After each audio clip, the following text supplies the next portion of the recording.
पुत्री निकला अपने पिता की हत्या का आरोपी।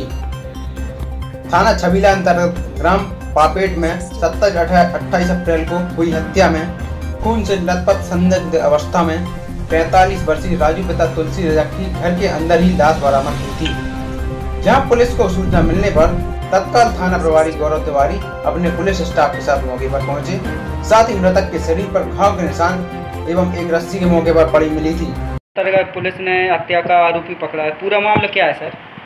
इसका मामला ये है कि 27 तारीख के सुबह 28 तारीख को सुबह 7:30 बजे थाना प्रभारी को हीरालाल रजक ने सूचना दी कि उमेश रजक ने अपने पिता राजू रजक को हमेशा विवाद करने पर से रात्रि की मारपीट की है। इसका मार्ग कायम किया गया है और अभी हत्या का आरोप दर्ज किया गया है। ये राजू रजक था, ये अपने पूरे परिवार को, पत्नी को, बच्ची को सभी समाप्त करता रहता था, तो ये सहते रहते। परंतु इसका जो बड़ा का 19 साल का है, इसके साथ परंतु वक्त घटना को बहुत ज़्यादा विवाद बन गया, तो उसने आवेश में आकर के अपने पिता की हत्या कर दी। ये इसका मामला है।